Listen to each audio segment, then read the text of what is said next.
Hi everyone. Can you all hear me? If someone could say yes in the question box, that would be helpful. Welcome to the CIBSE webinar, which is part of Grow Your Knowledge. Today is about green recovery, and it's a bit different from the previous webinars. We're really excited because we have many speakers, and there will be time for Q&A at the end. So please put your questions in the chat box, and we will pick some at the end. We have 4 speakers, and we will start with Julia Barfield from Marks Barfield Architects, and who is also here as part of the Architects Declare steering group. Thank you, Julia.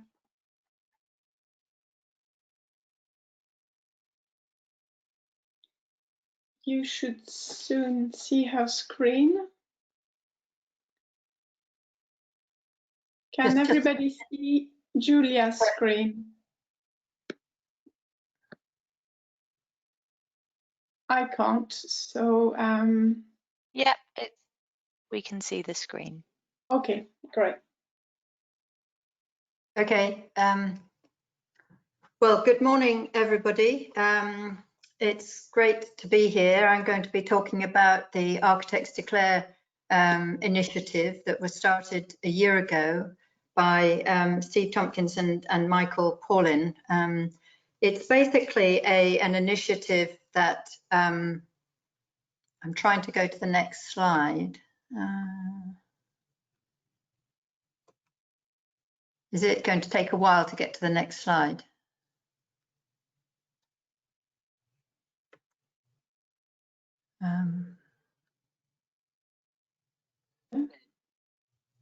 Can everyone see my first slide? It's still the main one, yeah, with the sun. Yeah. And the I'm trying to go to the next slide, but it doesn't seem to be working. Terribly sorry about this. No, sorry about this, Julia. I'm not sure what is happening, but I'm sure Lucy is trying to help in the background. Yes. I don't want to do it too many times. If you are in PowerPoint presenting. Yes. Currently, yep. Have you used your arrow key just to check? What arrow? Oh, the arrow key. Oh, on the screen. Okay. Yeah, if you try that one, let's see if that works. Yeah, yes. Great. Okay, but it doesn't have the text on it, which is disappointment. Okay, that's peculiar, because this one has text on it in the presentation, so I'm not quite sure what's happened to the text. I hope the text hasn't disappeared on all of the slides. But I'll talk about the message from this slide was really, why are we doing this? I think for me, the wake-up call happened in October 2018 with the IPCC report, which basically the world's top scientists were saying that we need, if we have 12 years to avoid a climate disaster. And when the world's top scientists use language like that, I think we have to step up and listen.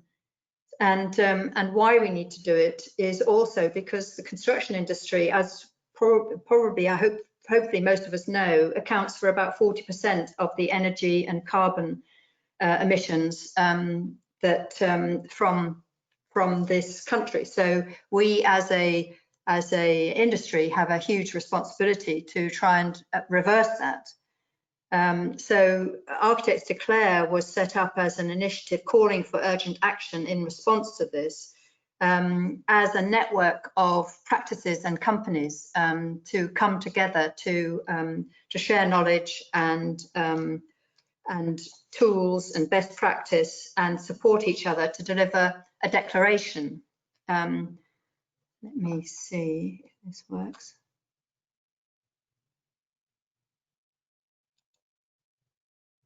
Okay, so here, so that's the why,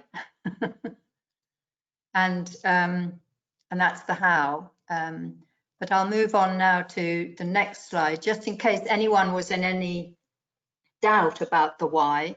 I just threw this in yesterday because it's an article that was circulated around the steering group of an article that came out yesterday for scientists in Australia who are basically warning of the collapse of civilization, which obviously is very extreme, and we shouldn't get depressed about it, because in the article, which I advise everyone to read, they're talking about tipping points and cascading tipping points. But it does say that there is a chance to keep below 2 degrees in change from the pre-industrial age. So, but, you know, I think it just underlines the urgency of where we are and where we need to get to. So at the heart of Architects Declare are these 11 declaration points, which all of the practices who've signed up have signed up to. And as you can see here, they're about raising awareness, about advocating for faster change and towards regenerative design instead of extractive design, to establish mitigation principles.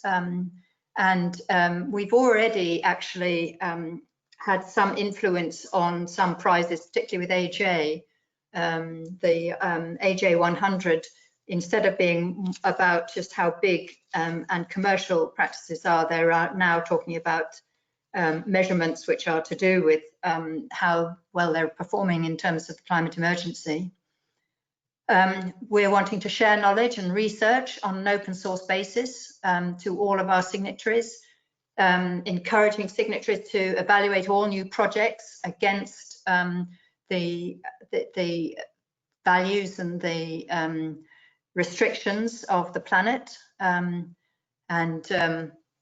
so that we don't go beyond planetary boundaries, that we, where possible, upgrade existing buildings. So this is the part of the retrofit idea, to make, so that we minimize the number of new buildings that are built, and we keep the passive energy that's stored, the embodied energy that's stored in existing buildings, and make them more efficient. That and I'm sure that all of the people here would know all about life cycle costing and low whole life carbon modeling. We need to, I think all of us, well, as architects anyway, we need to become much more carbon literate and adopt more regenerative design principles. And of course, it needs to be more collaborative, as anything in any building project, construction project. It needs to be collaborative with engineers and contractors and clients. And we're wanting to expand the network to include contractors and clients. And then, of course, we need to shift to more low embodied carbon materials. We need to be very careful what materials we specify and minimize waste. So those are the 11 points that all of the practices and companies have signed up to. And the idea is that people take responsibility for their own performance. And just before I move on, we've also realized that we need to expand that to take in climate justice. So we're adding another declaration relating to climate justice and anti-racism. And we're global. In May, I'm just trying to move. This is something that's in front of my screen.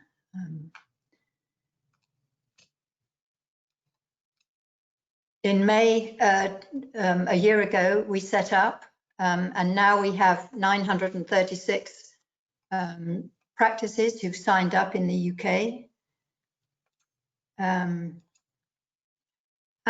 within a few weeks, that we became multidisciplinary, and engineers were keen to sign up as well.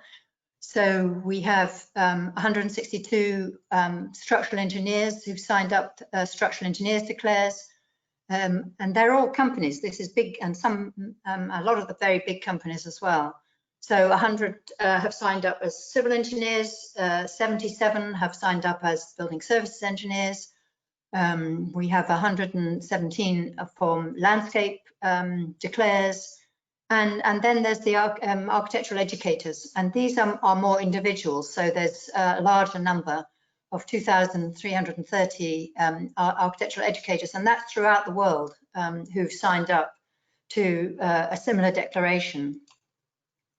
And very quickly after we started, Norway signed up, and very quickly after that, Australia and Italy signed up. And in September of 2019, the list grew to include New Zealand and South Africa and Sweden and Canada. And basically throughout 2019, the numbers, it actually spread without us even trying. So there you can see in January, we were at, I think, 16, and then in March, Taiwan signed up, Singapore, Latvia, Hungary, and then recently the United States has signed up, and we've just heard that the Czech Republic is about to sign up, and we've even had a call, a communication from Kenya. So we're hoping that more African and indeed Asian countries are going to sign up. But basically, this is a network, a global network that we've started that can share knowledge. And this was the first event that we organised, which was at the Battersea Arts Centre last November. There was 300 architects and engineers who came to this. You can see on the left, that's Kate Raworth talking about her donut economics ideas, which and I have to say, this is all online, so I would encourage everybody to go and have a look at her talk, which was absolutely fantastic. Really, she was on fire when she gave that talk. She was very, very good. And at the same time, we had Jeremy Lent, who has written a book called The Patterning Instinct, and he gave a talk from over the internet from America. And his book is all about how culture shapes our values and how our values then shape history, which was absolutely fascinating. And then we divided into small groups and discussed what Architects Declare should do going forward.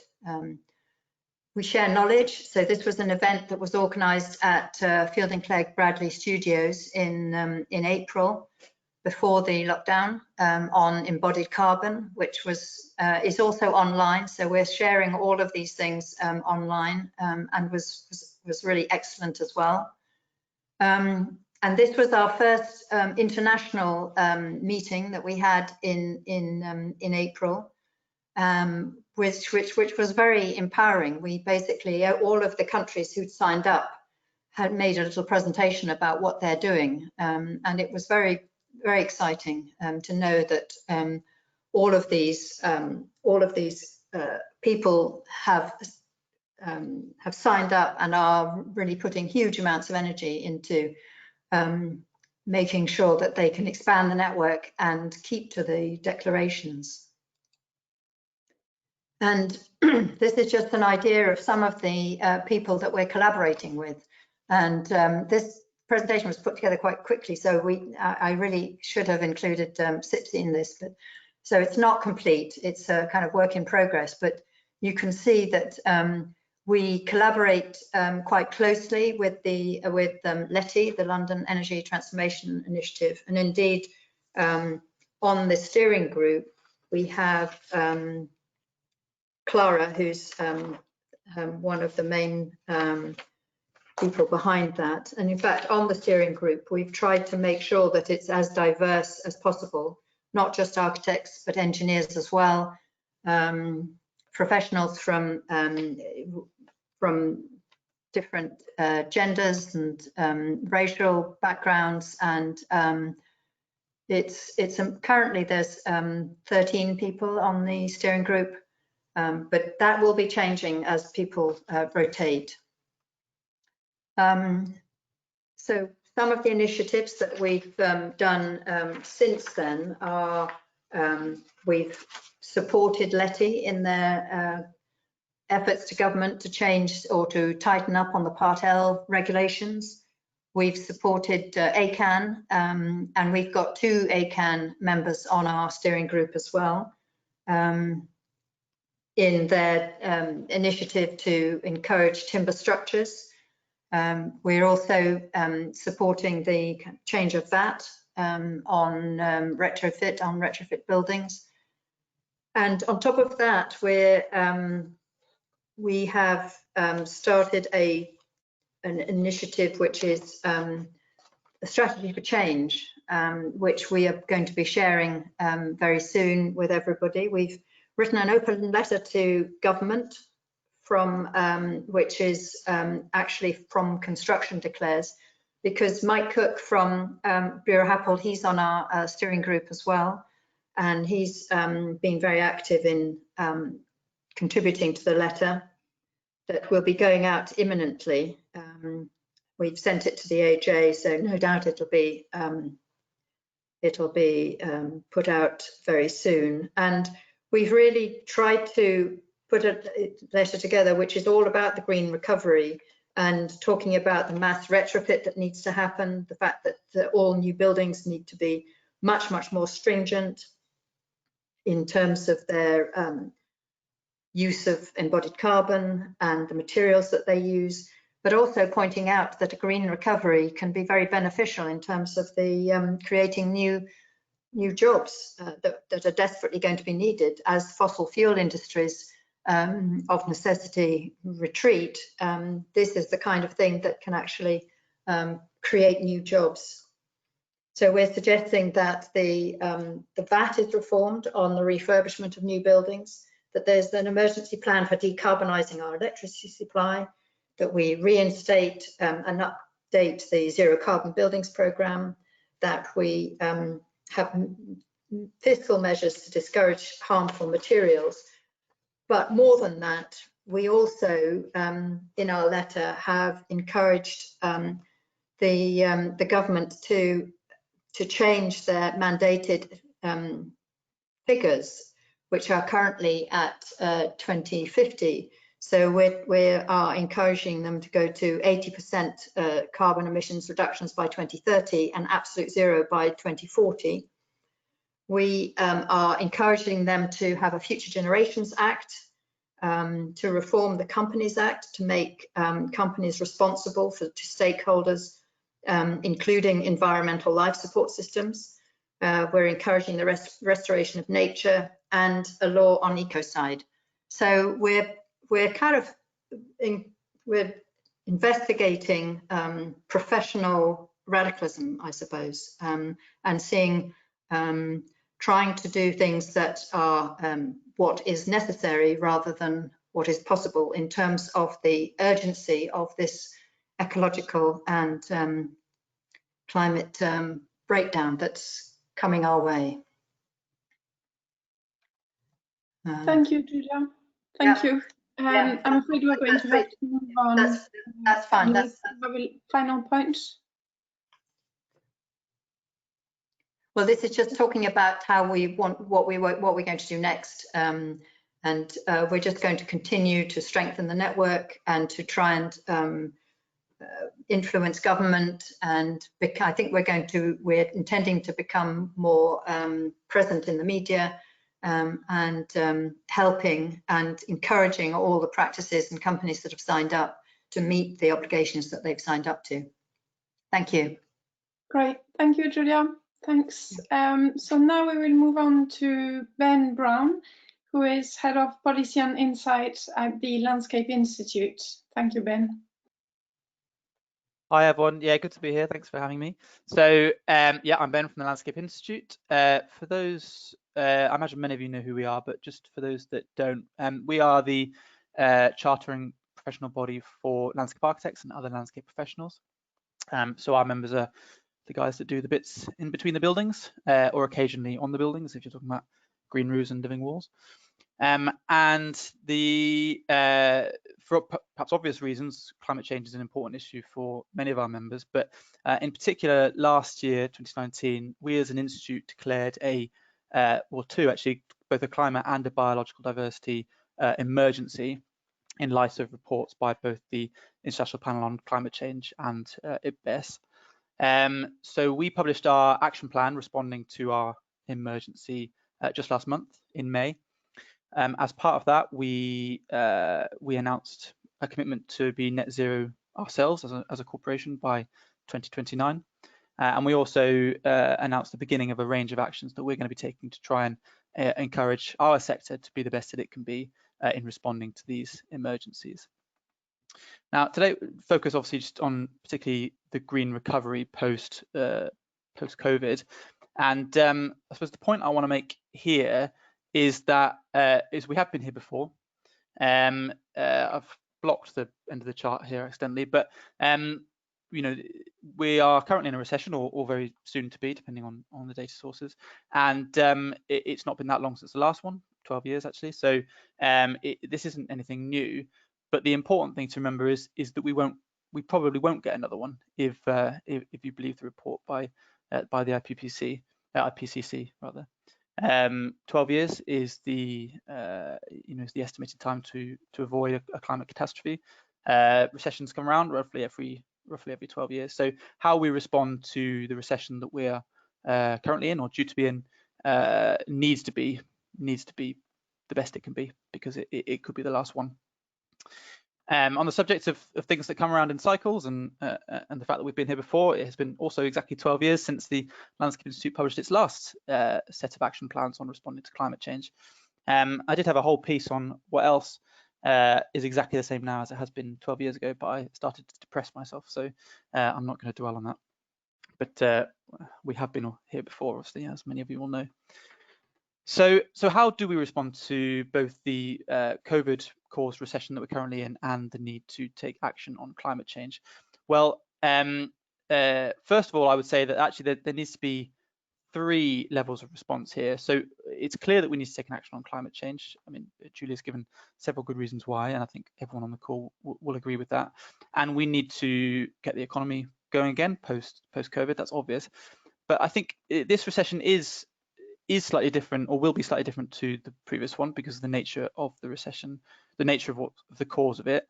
And the third aspect does need to be ensuring that we respond to the sort of shifts that have been driven by COVID-19 in causing the situation that we're currently in.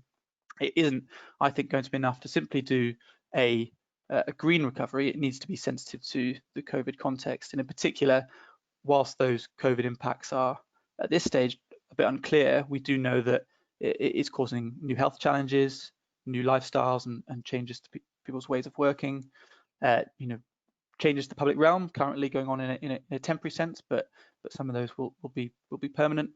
And as well, I think a shift in some degree to different values, prioritization of things like green space, which weren't so valuable, which weren't as high on the agenda before, and issues like local and working from home as well.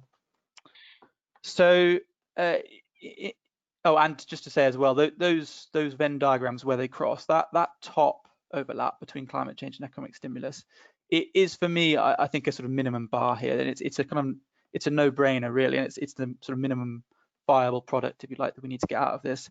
If I suppose there's one piece of literature to read on this in recent times, the Smith School report, led by the University of Oxford, gives a fairly compelling case for the benefits of a green recovery, both to addressing climate change and other environmental priorities, whether that's air pollution, biodiversity, what have you, but also to the benefits of getting the economy going in its own right. I mean, the international literature review that they've done suggests that actually those economies that led at the last recession with green policies, so for instance, not just doing blanket bailouts of airlines and so forth, but led with a more sustainable approach, actually recovered in an economic sense better, as well as providing benefits to environmental outcomes. So, well, what does that look like then? What actually does need to change, both in a government policy sense, but also in an industry sense? Where do we need to do better? Well, I suppose first of all, let's think about what does bad look like? What don't we want to happen here? And I'm sorry to pick on whoever designed this one here. This is a rather random road in Poole near Bournemouth, but I love it because it sort of seems to summarise all 3 of those circles I was talking about earlier. That building that you may not be able to see in the background if it's hidden behind your GoToWebinar panel is a doctor's surgery. So if you are on your way to the doctor, you have to cross this busy road, and they've not even given you a crosswalk to do it. In fact, they put a barrier in your way, which is a wonderful metaphor for the mess we're in. So yes, what does bad look like? Well, first of all, economic stimulus with no strings attached is for me a no-brainer. I mentioned, for example, bailing out airlines. That's not a subject for today, but if we think about the way in which what we think of as natural capital outcomes have been appended to other types of government investment, most notably at the moment in the realm of agricultural policy, well, there's no reason why the same sets of strings couldn't apply to the economic stimulus here. But also, there will undoubtedly be a call to, get Britain building again, or whatever slogan is going to be used. But the key thing there is it needs to be the right type of get Britain building again. A few large sort of grey infrastructure projects are not going to deliver that meaningful and sustainable recovery. Likewise, if it's only new schemes, particularly sort of out of town car only schemes, which ignore the benefits of smaller retrofit schemes. Tearing up planning red tape. We already know that's being talked about heavily. There was a report just I think yesterday or the day before from Policy Exchange, which talks about resetting planning to basic values or whatever it said, and I don't think that would be particularly helpful in this context. Perhaps James might say more about that in a minute. I've mentioned car only residential schemes, ignoring climate adaptation, obviously flood risk and urban heat being two that I've pulled out here. We are still building on floodplains. Let's stop doing that. Funding green assets while cutting local authority maintenance, or indeed any type of maintenance source of funding. At the last moment of economic stimulus, the budget just the other month that Rishi Sunak led, he announced a whole load of funding for tree planting, for example. And tree planting is a wonderful thing. We support it. Our members do a lot of it, but tree planting is only the first half of a long journey. And actually, tree establishment is much more important. Paying to put trees in the ground and then not having any money to maintain them does very little good. I'd also say reverting back to analog practices is something that I would consider bad in this context. I mean, just again sticking with the planning theme, we've had planning committees move online. We've had a necessary shift towards increasing digital ways of practice as a result of COVID. Some of those I think can be have to be maintained or even taken to the next level. And finally, bad looks like ignoring skills. These things won't happen without skilled professionals. That's obvious. Professionals, excuse me. That's obvious. And I think that any skills or jobs programs that the government bring forward to respond to this emergency need to take account of built environment skills, especially. We know that our members, and I'm sure the same is true of CIBSE members, for example, are out there in the world, obviously creating jobs and growing economies and responding to climate change. And it won't be enough to simply do, skills programs focused on, on wind turbines, for example. Important though those are. So for purposes of time, I'm not going to go through all of this in detail. This is just a slide which sort of summarizes the state of thought so far in our sector, in the sort of platforms we've been using to have this debate, of the ways in which the government and the sector could respond to COVID-19, climate change and economic recovery. I put them here in sort of 4 areas. You could cut them any which way. You'll get these slides later, so you can go through these in your own time. And if anyone wants to be part of the conversation, then I think we'd welcome that. I mean, just to pull out, I suppose, a couple for interest. So, I mentioned earlier the importance of retrofit and indeed maintenance.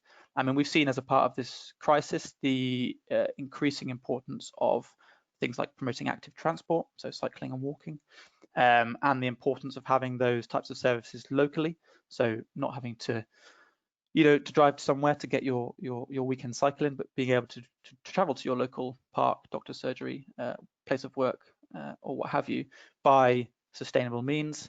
And those need to be everywhere. We need greater and stronger green infrastructure standards to ensure that everyone is benefiting from those things and not just areas of high land value. Also, I mentioned as well earlier digital infrastructure. I mean, this is going to be, I think, one of the most important ones that we would look to government to support. I mean, digital practice is out there in the world, and it's going to some degree very well. But increasing better decisions on things like embodied carbon, increasing better decisions on the way we do things like retrofit, will only be perfected by the use of better digital infrastructure, and we need some support in bringing that forward. So I think that may be my last slide. Yeah, that is. So thank you. Happy to have a chat later in the questions. Thank you very much, Ben. That was great. So now we'll move on to James Harris, who is Policy and Networks Manager at the RTPI, the Royal Town and Planning Institute.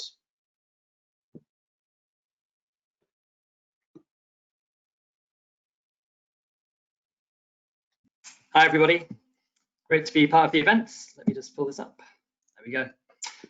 So yes, I'm James. I work for the RTPI, currently putting together a paper on the contribution of planning to a green recovery, which is coming out in a couple of weeks. We've been doing a ton of research and talking to our members about this topic.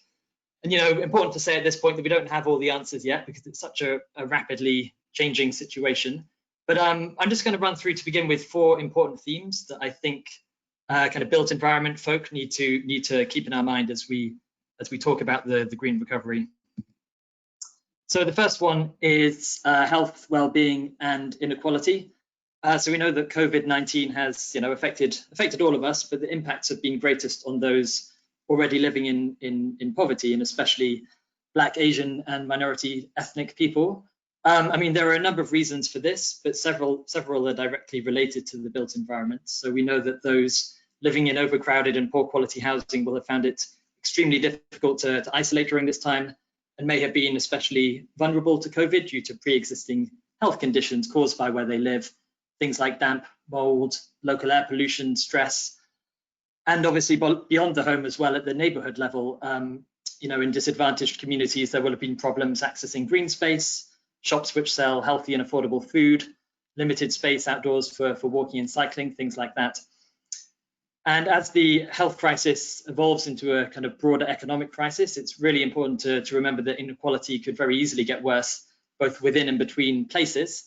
And I think, the Black Lives Matter protests that we've seen should serve as a reminder, if we needed one, that any plans for the recovery really have to tackle some of the root causes of inequality in the built environment. The second big theme for me as a result of COVID-19 is an accelerated kind of pace of change to our economic landscape. So, things like greater levels of home working now seem highly likely, and that could have major impacts on demand for commercial real estate. I think, monofunctional high streets and town centres are really going to struggle to get through this, as will local areas where employment is dependent on a kind of single at-risk sector, whether that be aviation, car manufacturing, tourism, potentially higher education. I think some local areas are going to really find it difficult to kind of bounce back to any way they were before. However, we've also seen that some sectors have really expanded during this crisis and will probably continue to do so in areas such as online retail, digital entertainment. And of course, we're also seeing signs that the government wants to hopefully drive the recovery through greater jobs in clean energy and sectors like that. And so kind of what that means for planning in the built environment, these trends are going to play out in very uncertain ways, I think, but we do know that changes to the location and nature of economic activity are going to have big impact on demand for infrastructure and housing across the country. And in terms of planning, we can't just kind of react to this new economic landscape once it's already emerged. We need to actively anticipate these kinds of changes and work to maximize the benefits and minimize the risks that they engender. The third big issue, of course, on a lot of our minds is changes to the way we travel. So, we've seen a massive drop in public transport use, understandably, but also many towns and cities making dramatic changes to enable more walking and cycling, which is great. However, private car use, which was initially down during lockdown, now threatens to rebound to even higher levels as a safe mode of transport. And again, while some of this is kind of understandable, I think it really threatens to erode some of the benefits we've seen to air pollution and congestion during lockdown, and places some of these great urban active travel strategies at risk. And of course, does nothing to help us achieve net zero carbon in the transport sector, which is where we've made the least progress. So, a lot will depend here on how quickly we can get back to using public transport safely and whether people feel like they want to do that. But, the question of transport and net zero carbon is going to be a huge, huge challenge. And then the fourth, obviously, is the kind of transition to net zero carbon and the climate emergency. This is the biggie. It's been really interesting. During lockdown, we've had this kind of unexpected glimpse of a future characterized by lower energy demand, one which is largely being powered by renewables during this time when we've had some pretty sunny weather as well. And we've seen a slight decrease in the amount of emissions that we're pumping into the atmosphere. But these have been temporary measures, and now we have to make the structural changes necessary to lock this in and accelerate progress, while also mitigating, I think, some of the risks to the net zero transition that we're going to see by continued low global oil prices. So, this is going to really need major investment and policy certainty in things like building retrofits, renewable energy, electric vehicles, and the rollout of smart decentralized energy grids, issues that presenters have talked about already. So, here I'm just trying to set up kind of 4 big themes that I think really need to be at the heart of our plans for the economic recovery. Each one presents some really big challenges, but there are, of course, opportunities in each of those as well.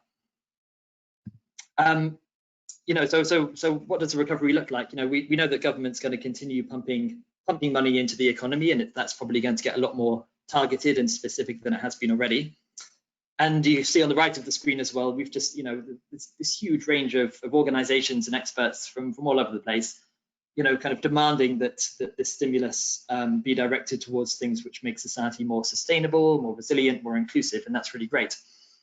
Kind of where I see the role for planning in this is to channel this energy from both sides into place-based solutions, ones that really deliver multiple benefits on the ground, solutions that have the support of local communities and businesses, and solutions that are kind of tailored to address the specific challenges and opportunities faced in different parts of the country. So again, if you just kind of reflect back on those 4 issues that I raised just now, to me, I think there are kind of four key areas again where I think planning can make a real contribution during the recovery. So the first is around tackling place-based inequality. I think there needs to be a much stronger focus in planning on the regeneration of existing places and the retrofit of existing homes, as has been mentioned already.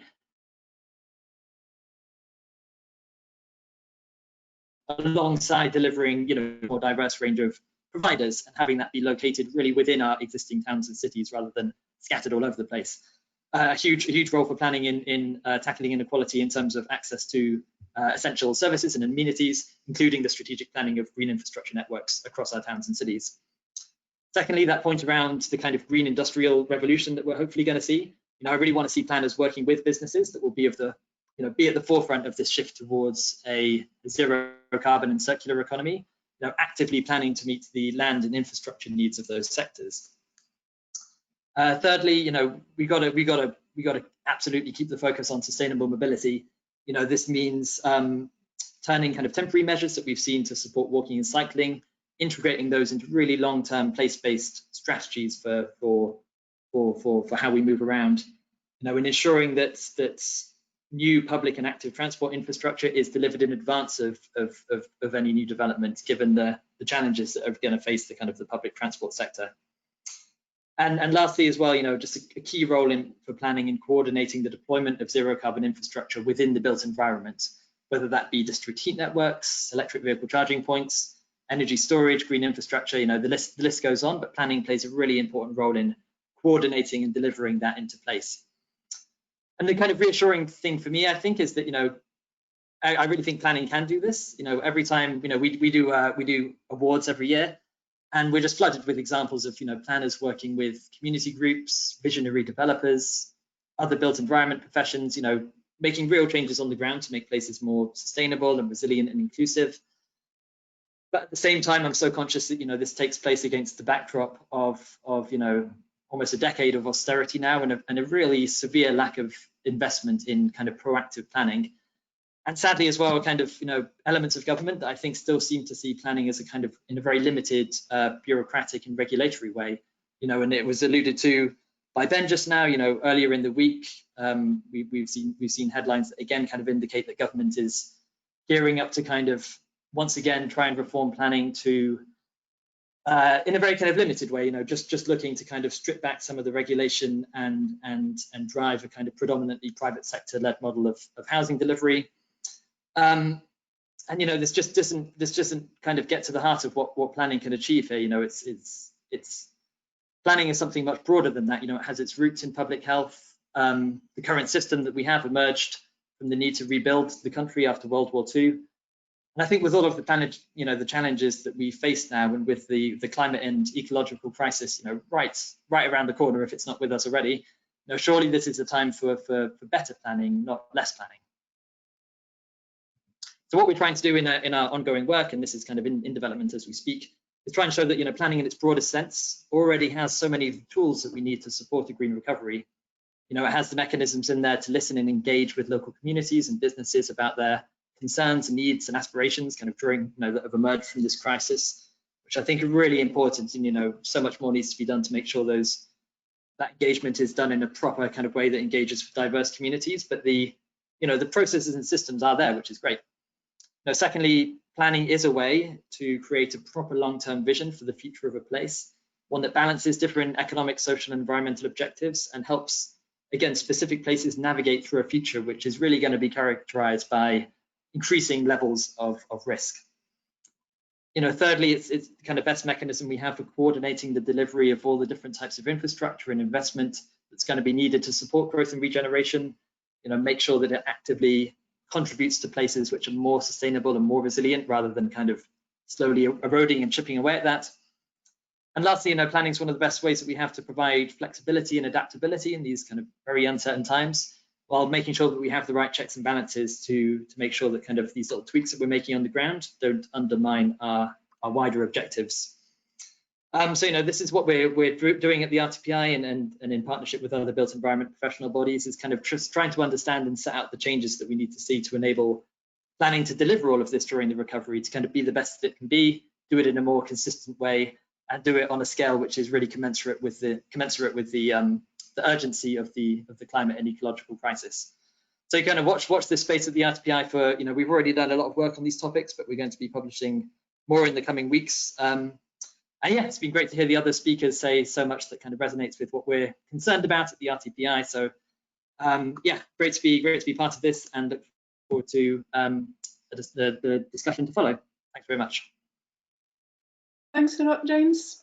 I'll now move on to a presentation briefly about what CIBSE are doing about a green recovery, and we'll still have time for questions afterwards.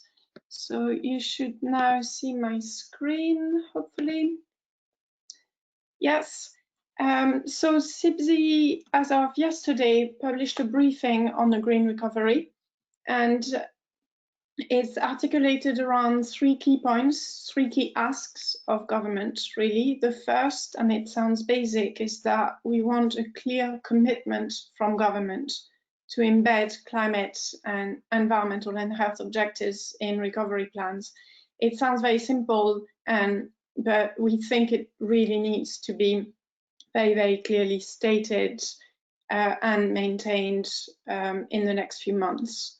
We also think there is quite a lot that could be done currently in the lower economic activity, which would then facilitate the transition to net zero, and I'll talk a bit more about this. And then more broadly, we want an improved framework of regulations and incentives, as well as action. So all quite basic, really, but we've detailed some of the things we would like to see under each of these. And overall, they're all about priorities around training and competence. We can't achieve our climate goal without a massive upskilling of the whole industry, particularly in the area of retrofit, and we know retrofit is crucial to our climate and health goals. We'd also like to see much more around nature-based solutions, both for the climate and biodiversity goals, but also in terms of the resilience of the whole system. And then more around energy and transport planning and infrastructure. And we don't necessarily mean big grand projects, but also, as James and Ben were talking about, much better walking and cycling infrastructure. The way we have structured our recommendations is also by referring to the plans of others, including the Construction Leadership Council and the Committee on Climate Change, who have basically come up with 6 principles for what a recovery should look like. So our detailed recommendations are around the Committee on Climate Change principles. What we think could be done now, and particularly because now we now realize could last for many months, is actually try to prepare for the net zero carbon economy. And the first is actually to use the time to do more thinking and planning. So for example, local authorities may not be able to put some of their regeneration projects in place, but they have some time to review them, to prepare them, and make sure that climate and biodiversity goals are embedded within them. It's also a time where a lot of people on furlough or at risk of employment could actually be targeted for development of low carbon skills and expertise, including in retrofit, and where, as James and Ben have said a lot of interventions could be made to avoid a rush to private cars after the lockdowns. I mean, none of us want to go back to the situation on the tube that we used to see, and there's a real risk that this will happen unless we improve infrastructure now. Finally, we think there's also quite a lot of data and lessons that could be gained. For example, when we remove 90% of the cars off the road, what does it do to air quality? What does it do to carbon? What does it do to noise? All of this should be gathered so it informs our models. And where possible, we should also try to learn about how to sustain behavior change. I think there are limits to the comparisons between what we accept now and what we would accept in the long term, but there must still be lessons to be learned. This, interestingly, comes from the same report as Ben was mentioning, the very useful reference on what stimulus packages for the economy also work for the climate. And basically, on the top-hand side, you see positive action on the climate. On the right-hand side, positive long-term action for the economy. And the ones that have the best action on the climate as well as jobs are measures that we actually want to recommend anyway. So investment in green space and natural infrastructure, retrofit, clean R&D spending, clean energy infrastructure. In case you're wondering about the measure that has a low impact benefit on the economy and a highly negative impact, it is airline bailouts. So that has influenced our recommendations, and it's great to see they back them up. Retrofit really is a central part of what we recommend. We need to retrofit 29 million homes, I think the figure is. So that's jobs for loads of people who need to be skilled first, and we have to go about it incrementally. One idea potentially would be to start with a program of remediation in high-rise buildings, for example, which is implemented as a result of Grenfell. It's just one idea, but we do need that loop to learn and build the supply chain. We also need regulations that address retrofits throughout much better than they currently do, so that address all the opportunity points where there's the least disruption for people and the most opportunity to make a real change. That includes building regulations, but it's not the only one. The next point that we try to run through all our recommendations is on fairness, and that's also recommended by the Committee on Climate Change. As James said, we know there are health inequalities in the country. We've known that for a long time, and environmental conditions contribute to them, including not only site location, proximity to green space, etc., but also housing conditions. And we think this needs to be much more embedded in regulations so that everybody has a fair access to decent housing, and also through planning appraisals, so that developments that are actually not conducive to good health outcomes in the long term essentially are discouraged and otherwise pay for it, for example, through Section 106. There's loads of things that we know are not embedded in regulations and which actually impact health outcomes. For example, poor provision of daylight, locations are exposed to high noise and air quality, fuel poverty, poor access to outdoor and green space, etc., etc. So even at the building scale, there is loads that could be done. And then the final theme in our green recovery recommendations is to actually remove some of the current incentives to fossil fuels and disincentives for carbon savings. We're not only asking for more money and more regulation, but there's loads of measures embedded in the system that currently act against carbon savings. The classic one is the VAT rate for retrofits, while it's zero for new build, but we also spend 2 billion a year on winter fuel payments instead of actually improving homes to be efficient and comfortable. We are proposing to allow demolition without planning scrutiny, which would completely go against the principle of retaining embodied carbon. We're proposing to limit the use of timber in construction without an assessment of where it could be safe, etc., etc. The list really goes on, and we think that needs to be looked at as much as measures that would actually actively support it. So we need to make the assessment of low carbon solutions much fairer than it currently is. Thank you. Now, this was a whiz through the CIBSE paper, but I want to make sure that we have some time for questions from everyone. And I'll quickly go through the questions now, but there was a first one, I think, for architects declare. So Julia, that is for you. I will unmute you. So Julia, does the Declare initiative and network present an opportunity for inter-organization pledges, for example, to only take on projects that commit to a particular set of climate targets? This could potentially force clients to shift their priorities. Great, challenging question. Thank you. Well, yes, in fact, it's one of the 11 pledges is actually to assess each job at the beginning with those kind of measures in mind. Absolutely. You know, I think, you know, what's happened in the last 18 months certainly has caused many of us to just completely rethink what good architecture looks like.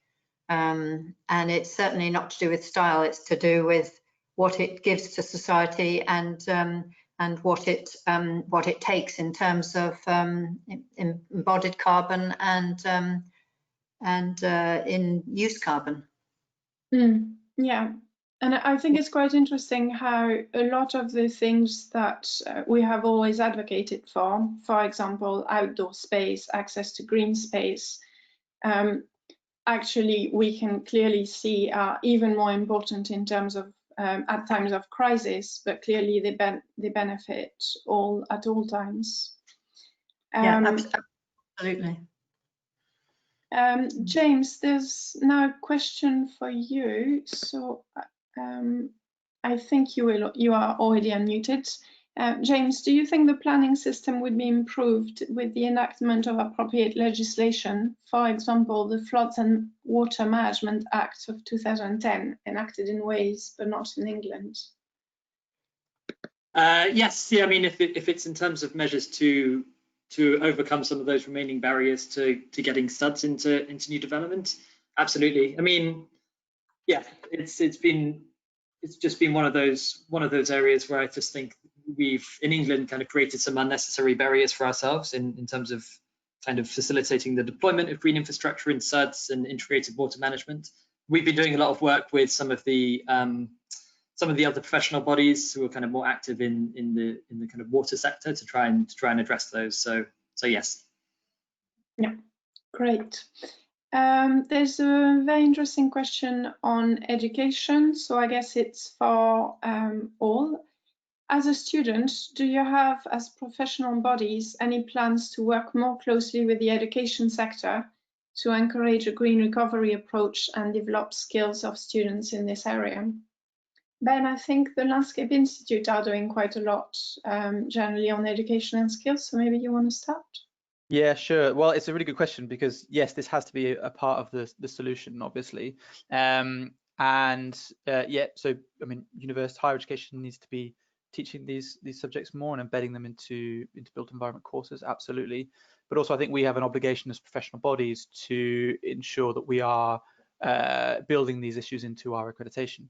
So just as a small example, this year we're doing a review of our entry standards, into which we've added a greater requirement for knowledge around sustainability issues. And I think that has to play a part as well. Yeah, and correct me if I'm wrong, but you actually now are going to have mandatory requirements related to CPD on climate change. Is that correct? That's right. Yeah. So we like most professional bodies, we already have a mandatory requirement on CPD hours. What we are proposing is to have in fact, not proposing, what we've now initiated is to have a carve out of that of mandatory 5 hours of sustainability related training, not just on climate change, per year, which I would say is actually an incredibly low bar to meet. So I don't think it's not. But still, it looks revolutionary. I know, but everyone's very impressed with that bar, so it's yeah. probably not. Yeah. Well, that's something that CIBSE are looking at. So if there are people in the audience who think it would be a good idea for CIBSE to have something similar, please put it in an email. It would be my pleasure to gather opinions. James and Julia, I don't know whether you want to add anything on education or CPD. Yes, yeah, happy to. I mean, sorry, yeah, it's it's absolutely one of the areas we're looking at too. Yeah, I think it's a balance for us between kind of training on the kind of these critical priorities that the planners need to be aware of, and we published a lot of kind of advice and guidance on planning for climate change, and just trying to set out very clearly all of the different legislation and policy and guidance that's out there that planners can kind of draw on to make better decisions. So we have a guide that we published with the Town and Country Planning Association last year, which covers a lot of that. And then we're also trying to ramp up our CPD offering around the kind of the way that we plan as well, because I think that's really important. So trying to raise awareness of digital planning tools and solutions, and it's sometimes it's as important to improve the way that we plan, so that we can do the things that we already know are important, but we need to deal with them in a more kind of efficient and consistent way. Yeah, so we're obviously not a mandated institute or anything, but obviously we were very happy that so many international architectural educators signed up to Architectural Education Declares globally. But the thing I would talk about is that one of the initiatives we'd like to do going forward is with design review panels, because I've got quite a lot of experience on design review panels, and we want to do a kind of education CPD for all members of design review panels, so that they put climate front and center in all considerations around the country. Yeah. That's great. And also, just to reassure the students, the RIBA have actually started an initiative across the institutions, and we are currently working on shared curriculum. So that would be to establish common themes and core material that every professional should have access to. The longer term ambition is also to coordinate that with higher education. I think we have time for just one more question, which is probably best for James and Ben. I thought that was an excellent question.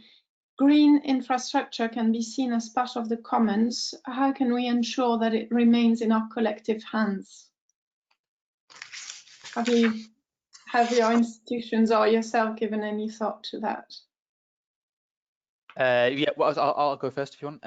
Yeah, so it's an excellent question, and it's a really important issue. You're absolutely right. So And it's not just an ethical issue around ownership, it's also a quality issue, which is, as I mentioned earlier, green infrastructure maintenance is probably perhaps the biggest problem in green infrastructure, and these things are easy to put in the ground and very hard to take care of. And I mean, James mentioned SUDS earlier.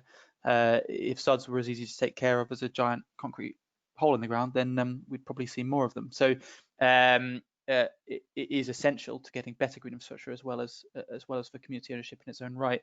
In terms of how you get there, well, it's not an easy thing to do.